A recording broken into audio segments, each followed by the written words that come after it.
सर्वात प्रथम अभंगाचा सरळ अर्थ तुमच्या समोर मांडते. महाराज अभंगाच्या पहिल्या चरणात सांगतात. काय सांगतात बरं महाराज? देवाची आवड सांगतात. आवड आहे देवाची तो एका प्रकार नामाचा उच्चार रात्रंदिवस. महाराज देवाला काय आवडतंय? तर देवाला रात्रंदिवस नामाचं चिंतन केलेलं आवडतंय. काय आवडतं? नामाचं चिंतन केलेलं आवडतंय. आणखी काय आवडतं?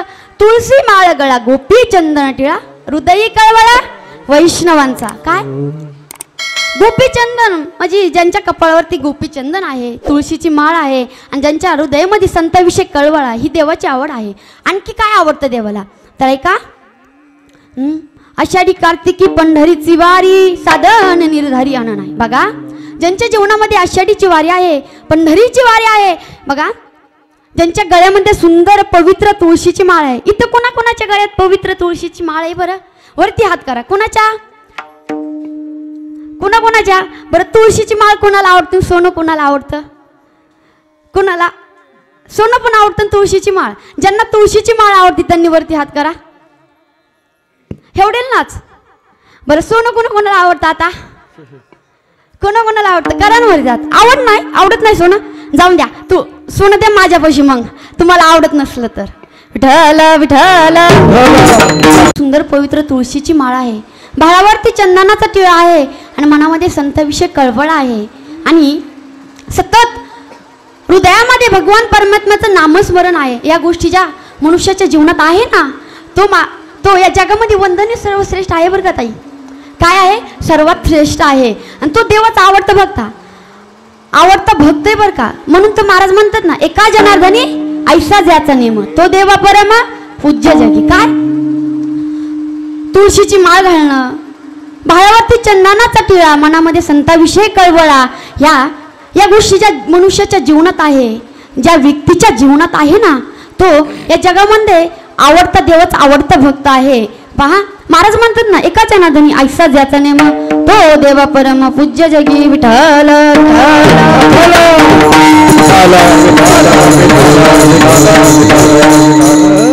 बघा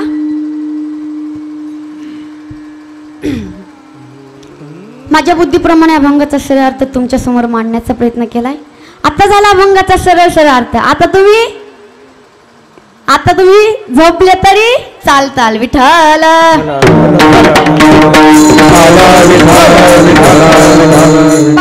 अभंग कोणाचा आहे? बोलत राहा. बोलायला पैसे लागतात का? तर नाही. बरं लागले तर माझ्या पाकिटातले मला येते ते तुम्हाला देते, पण फक्त बोलत राहा. लागतात का? अभंग कोणाचा आहे? बोला. अभंग कोणाचा आहे? महिला मंडळ झोपले नाही ना? रेवकी देवकी झोपले तर नाही ना? पुरुष मंडळ अभंग कोणाचा आहे बरं? नाथबाबांचा. नाथबाबाचा अभंग आहे. बघा नाथबाबा हे वारकरी संप्रदायाचे खांब आहेत.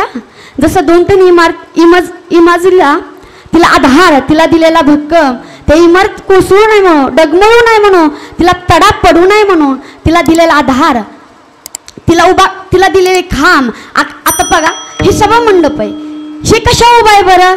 ह्याला खांब आहे का नाही? बोला आहे का नाही? मग तसंच या वारकरी संप्रदायाचे खांब हे माझे शांतीब्रह्म एकनाथ महाराज आहे बरं का. आणि त्यांचा अभंग आजच्या सेवेकरता निवडला आहे. एवढं अवघड आपल्या लक्षात येणार नाही, म्हणून तेच सोपं करून तुमच्या समोर मांडण्याचा प्रयत्न करणार आहे मी. पहा नाथबाबांना वारकरी संप्रदायासाठी खूप काय देऊन गेलेत बरं का. खूप काय देऊन गेलेले आहेत नाथबाबा. नाथांनी एकनाथी हरी पडलेला आहे, भावार्थ रामायण दिले, ज्ञानेश्वरी शुद्धीकरण केली, रुक्मिणी स्वयंवर लिहिले, अभंग लिहिले. पण कुटाभंग अज्ञानी लोकांना समजत नाही, म्हणून नाथांना भारुडाची रचना केली. गोड असे भारुडाची रचना केलेली नाथांनी. पहा भारुड हे खूप सोपे असतात. पहा भारुड म्हणले की कसं बरं, कसं होतंय? भारुड म्हणले की इतकं गोड भारुडाची रचना आहे माझ्या नाथरायांची बरं का. कुठं अभंग समजायला अवघड जातात, पण भारुड हे सोपेच बरं का. इतके गोड भारुड आहेत की बघा. या शेजारणीनं बरं नाही केलं ग काय. या शेजारणीनं बरं नाही केलं ग मला पंढरीला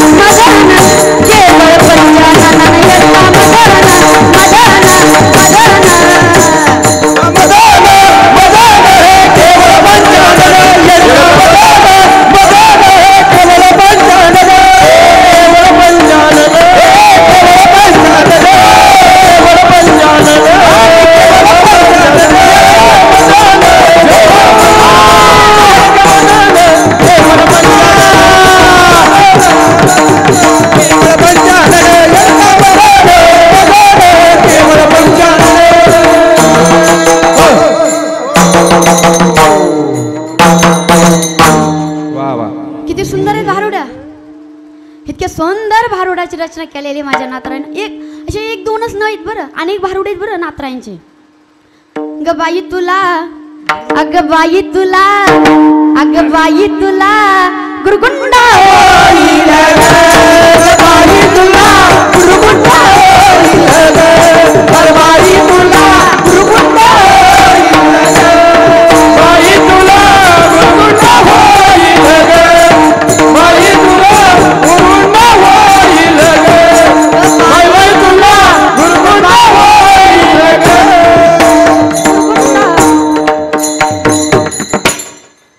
सुंदर असे नातरांचे भारुडे बघा. त्यामध्ये आध्यात्मिक बोध आपल्या समोर आपल्याला एकदम सोप्या पद्धतीत दिलेलं आहे नातांना.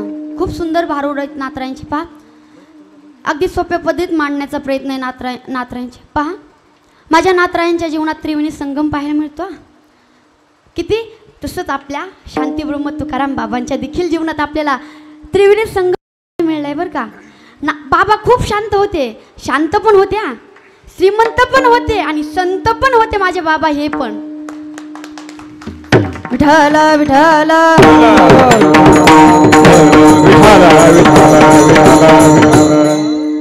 पहा नातरांच्या जीवनात आपल्याला त्रिवेणी संगम पाहायला मिळतो. शांत, श्रीमंत, संत.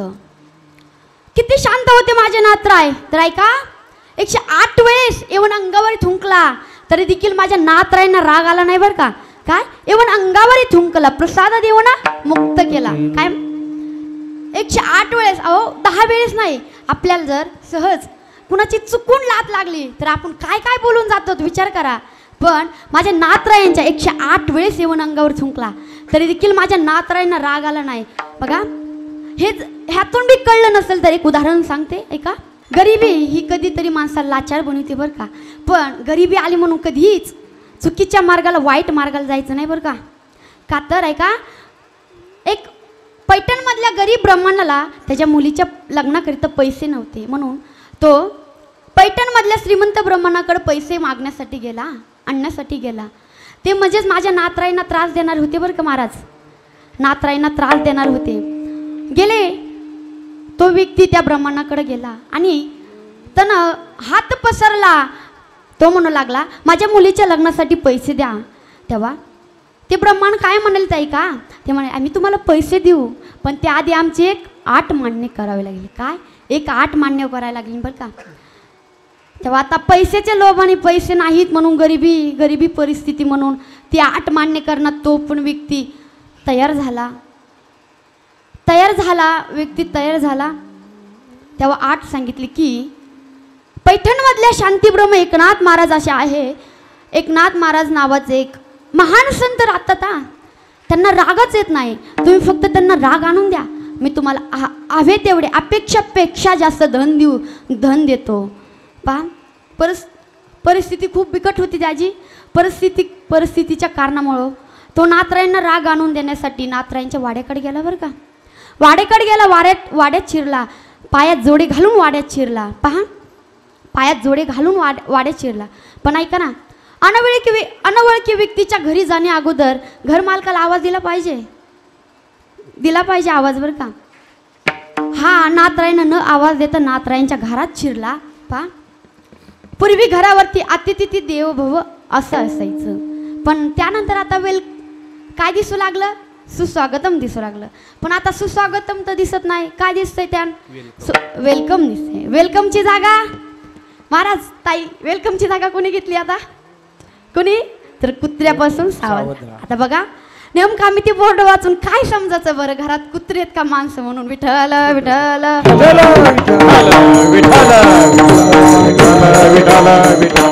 काय समजायचं ते बोर्ड वाचून, कुत्रे राहतात का माणसं.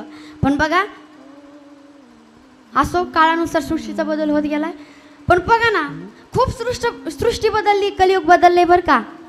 बघा कलियुग लागलंय बदलायला, हो कलियुग लागलंय बदलायला, कलियुग लागलंय बदलायला, कलियुग लागलंय बदलायला, हो कलियुग लागलंय बदलायला, कलियुग लागलंय बदलायला, हो कलियुग लागलंय बदलायला. आधी होती चटणी भाकर, आता निघाली इडली सांबार, लागले चमचे चाटायला, हो कलियुग लागलंय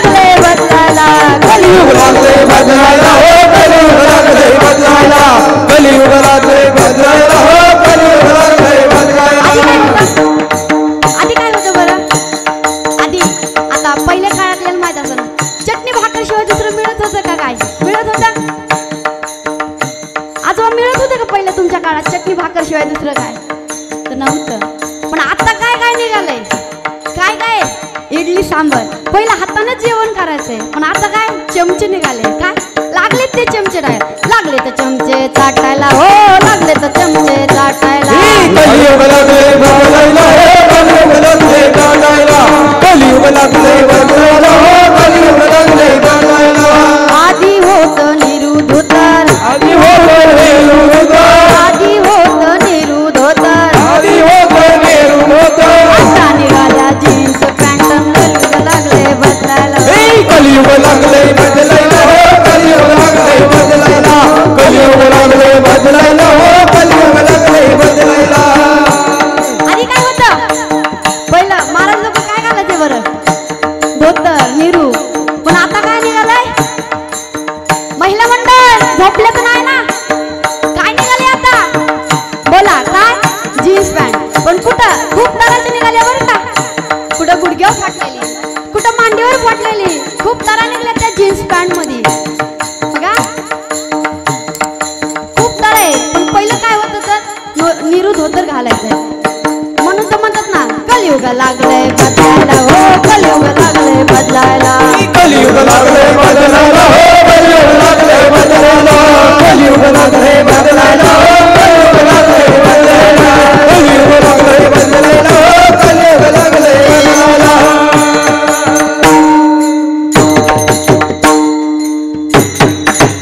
वाह, किती कलियुग बदललाय बघा. एक वेळेचा प्रसंग आहे. असंच आम्ही एका ठिकाणी कार्यक्रमाला गेलो बरं का. आणि कार्यक्रमाला गेल्याच्या नंतर आता थोडा लांबचा कार्यक्रम होता म्हणून आम्ही जरासं लवकर गेलो होतं. कारण लांब असल्यामुळं टाईमवर जाणं होत नाही, म्हणून थोडं लवकर गेलो होतं. जसं आज इथं आलो तसं तिथं बी लवकर गेलो. आणि लवकर गेल्याच्या नंतर गावचे तरुण मंडळ व्यक्ती तरुण मंडळ आपले भेटणं करता आले. आणि भेटणं करता आल्याच्या नंतर दर्शन वगैरे घेतलं आणि मला बोलू लागले. मी विचारलं दादा तुम्ही देवपूजा करतात का हो? ते काय म्हणाले? छे आम्हाला ते कसलंच जमत नाही. मग मी म्हणलं आई वडिलांची सेवा करता का? ते म्हणले अरे अरे हे तो कसलंच जमत नाही. मग आता तेच काय म्हणलं मला माहिती का? ते म्हणलं ताई माझी आरतीची वेळ झाली आहे जाऊ का? आता मला ते ऐकून थोडं वेगळं वाटलं की आता हा आईवडिलांची सेवा करत नाही, हा देवपूजा करीत नाही, मग आरती करायला कुणाची निघाला आरती करायला? काय का ते पाण्यासाठी मी त्याच्या घरी गेले बरं का. कीर्तनाला टाइम होता म्हणून त्याच्या घरी गेले मी. ते पाण्याकरता गेले आणि गेल्याच्या नंतर तिथं पाहिलं तो व्यक्ती घरात गेला. मी पाहिलं तर बाहेर एक अंबाबाई क्या पलंगावरती केस मोकळी सोडून बसलेली होती. आणि मी पाहिलं तर तो घरात गेला. सुंदर असं आरतीचं ताट तयार केलं. आणि आरतीचं ताट तयार केल्याच्या नंतर त्यांनी सुंदर अशी आरती म्हणला. खूप सुंदर आरती म्हणला. ती आरती ऐकून मला डायरेक्ट तिथं चक्करच आली. इतकी सुंदर आरती म्हणला होता की तुमची इच्छा आहे का ऐकण्याची? इच्छा असेल तर वर हा म्हणा, नाही तर नसेल तर नाही म्हणा. सांगा इच्छा आहे का ऐकण्याची? आहे का? महिला मंडळ पुरुष मंडळ आहे का ऐकण्याची? झोपले तर नाही ना? आहे का इच्छा ऐकण्याची? तर पहा ओम जय पत्नी देवा मैया जय पत्नी देवा पत्नी बेट पलंग पर पत्नी बेट पलंग पर पति करे सेवा ओम जय पत्नी देवा जय देव जय माझी बायको तुझे सांगितलं देते ऐकू जय देव जय देव जय देव जय माझी बायको तुझे सांगितलं देते मी ऐकू जय देव जय देव.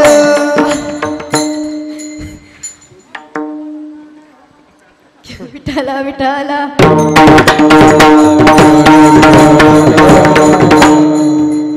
कशी वाटली बरं आरती? बघा असो मला यातून एवढं सांगायचंय. पहिलं पहिलं कोण आहे? आता पहिलं आई मुलगा वडिलांचं ऐकत होता का नव्हता? आता कोण कुणाचं ऐकतंय? महिला मंडळ, कुणाच पुरुष मंडळ, कुणाचं ऐकतात? बोला, कुणाचं ऐकतात? हा, ऐकतात का बायकोचं का आई वडिलांचंच ऐकतात? कुणाचं ऐकता? आता तर बायकोचं नाही ऐकलं तर भाकर खायची पंचायत होती का नाही? पुरुष मंडळ होती का नाही? ते बाबा हा म्हणतात कारण बाबाजी झाले. विठाला विठाला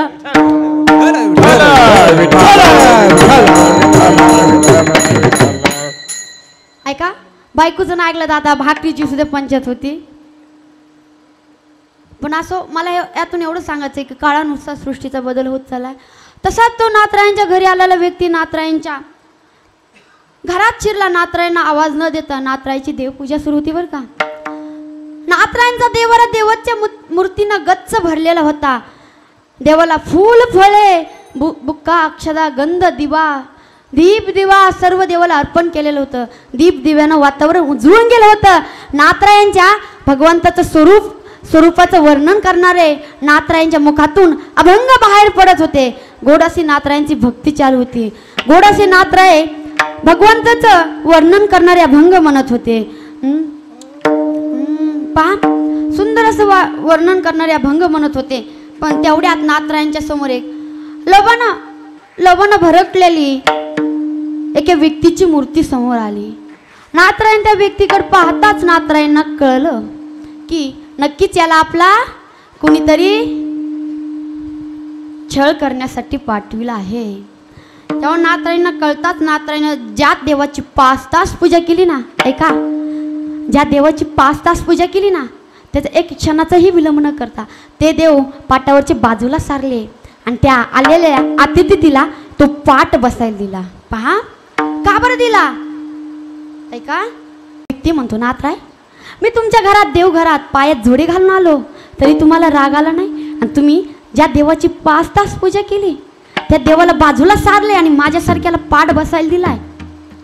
तेव्हा नाथराय काय म्हणतात? ऐका, नाथराय म्हणतात, ऐका, अतिथी हाच आमच्यासाठी खरा देव आहे बरं का. देव सारावे परते संत पूजावे आरते. काय देव सारून त्या अतिथीला बसायला दिला. नाथराय म्हणतात अतिथीच हाच आमच्यासाठी खरा देव आहे बरं का. काय, हाच आमच्यासाठी खरा देव आहे असे म्हणाले. काही वेळानं नाथ महाराज आणि तो व्यक्ती बैठक रूममध्ये गेले. बैठक रूममध्ये गेल्याच्या नंतर नाथरायनं गिरजा काकींना आवाज दिला. गिरजा काकींना आवाज दिल्याच्या नंतर गिरजा काकी आल्या. गिरजा काकींना म्हणल्या, गिरजा, आता आपल्या घरी अतिथी ते आले बरं का, त्यांच्यासाठी पंचपक्वान्नाचा स्वयंपाक तयार कर. काय म्हणाले महाराज? आपल्या घरी अतिथी ते आल्यात, त्यांच्यासाठी पंचपक्वान्नाचा स्वयंपाक तयार कर असे म्हणायला गिरजा काकी हो म्हणून स्वयंपाक रूममध्ये गेल्या. स्वयंपाक रूममध्ये गेल्याच्या नंतर गिरजा काकीनं मस्त असा पंचपक्वान्नाचा स्वयंपाक तयार केला. पहा, त्या ताटाकडे पाहताच तोंडाला पाणी सुटलं त्या व्यक्तीच्या. अहो, मी म्हणा, का बरं नाही सुटणार त्या व्यक्तीच्या तोंडाला पाणी? कारण जगाच्या मालकानं, ह्या जगाचा मालक आहे ना पंढरीश पांडुरंग, त्यानं नाथरायांच्या घरी गिरजा काकीच्या हातानं 36 वर्ष गिरजा काकीच्या हाताचं अन्न खाल्लंय. पण आपला विचार करा की आपल्या लक्ष्मीच्या हातानं कधी भगवंतानं अन्न सेवन केलंय का? तर नाही. अहो, भगवंताला काय, एखादा महाराज जरी घरी आणला तर त्याची इतकी कुरकुर असती सांगायचंच काम नाही. पहा, पण माझ्या नाथरायांचा अधिकार तेवढा होता की साक्षात पंढरीश पांडुरंग परमात्म्यानं नाथरायांच्या पत्नीच्या हातानं गिरजा काकींच्या हातानं 36 वर्ष हाताचं अन्न खाल्लंय बरं का. मग त्या व्यक्तीचा विचार काय केला बरं? त्याला तोंडाला पाणी सुटणारच ना. आपल्यासारखं गेलं तर आपल्यासारख्याला सुद्धा सुटणार. इतक्या अधिकाराच्या होत्या माझ्या गिरजा काकी. जेवणाकरिता बसले. तो व्यक्ती स्तुती करू जीवू लागले. दोघं जण जीवू लागले. नाथरायन तो व्यक्ती जेवण करत असताना अचानक त्या व्यक्तीच्या मनात आलं, अरे आपण तो कोणत्या कामाला आलो आणि काय झालं हे नेमकं? तेव्हा तो विचार मनात येतात तो व्यक्ती तेवढ्यात गिरजा काकी खीर वाढण्यासाठी खाली वाकल्या बरं का. आणि खीर वाढण्यासाठी खाली वाकल्या आणि तेवढ्यात त्याच्या मनात तो विचार आला, अरे आपण नातराईंना राग आणून काय काय करायचं नातराईंना, देवघरात पायात जोडे घालून गेलो तरी माझ्या नातराईंना राग आला नाही, मग नातराईंना राग आणण्यासाठी काय करावं लागेल. तेव्हा गिरजा काकी खीर वाढण्यासाठी खाली वाकले होते बरं का, आणि खाली वाकले होते तर गिरजा काकीनं वाकल्यामुळं तो व्यक्ती उठला आणि गिरजा काकीच्या पाठीवर जाऊन बसला. इतकं नीच कृत्य केलं त्यांनी बरं का, तरी देखील माझ्या नातराईंना राग आला नाही. आपला विचार करा पुरुष मंडळ, आपल्या स्त्रीकड, घरच्या स्त्रीकड कुणाची सहज नजर गेली तर आपण किती त्याला काय काय बोलतो, काय काय करतो त्याच्याशी. पण माझ्या नातराईंची काय अवस्था झाली असेल हो. नातराईनं काय म्हणाले तर ऐका, नातराई म्हणाले, अहो गिरजा, अगं गिरजा, आज तुमच्या पाठी खूप मोठं वज आहे बरं का, तोल जाईल बरं का, मोठ्याचं लेकरू येते बरं का, असं म्हणाल्या. तेव्हा गिरजा काकी देखील तेवढेच अधिकाराच्या होत्या महाराज. गिरजा काकी काय म्हणाले ते ऐका. गिरजा काकी म्हणाल्या, अहो स्वामी काळजी करू नका, मला आपला हरिपंडित सांभाळायची सवय आहे, या पाठीला 4-4 लेकराची वज वागायची सवय आहे, अशा म्हणाल्या. ते शब्द ऐकताच तो व्यक्ती निर्लज्जन खाली आला आणि नातरायांच्या आणि गिरजा काकीच्या चरणावरती लोळू लागला, क्षमा मागू लागला. गिरजा काकींना म्हणा लागला, नातरायांना म्हणू लागला, गिरजा काकी महाराज मला क्षमा करा, मला तुमचा अधिकार कळला नाही, मला क्षमा करा, माझ्यासारख्या पापकून अशी चूक झाली, मला क्षमा करा, क्षमा करा. असं करत असं नातरायांचं अंतकरण भरून आलं बरं का, नातरायांचं अंतकरण भरून आलं. नातरायनं त्याला उचललं, आपल्या हृदयाशी लावलं आणि हृदयाची लावून त्याला त्याची परिस्थिती जाणून घेतली. असा पाठवला नाही घरी, त्याची परिस्थिती काय झाली ती सर्व जाणून घेतलं. आणि जाणून घेतल्याच्या नंतर त्याला त्याच्या मुलीच्या अपेक्षेपेक्षा जास्त मुलीच्या लग्नासाठी पैसे देऊन धन सन्मान करून त्याला त्याच्या घरी पाठवण्यात आलं. पहा, ह्या उदाहरणातून तुम्हाला काय सांगायचं होतं, मला काय बोला, काय सांगायचं होतं? झोपले तर नाही ना? विठ्ठल विठ्ठल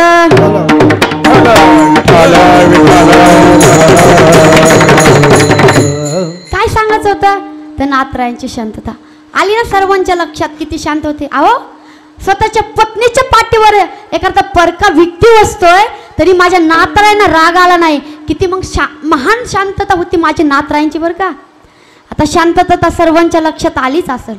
आली का नाही बोला, आली का? आली. मग नातरायांची शांत किती होते सर्वांनाच कळले. विठ्ठल विठ्ठल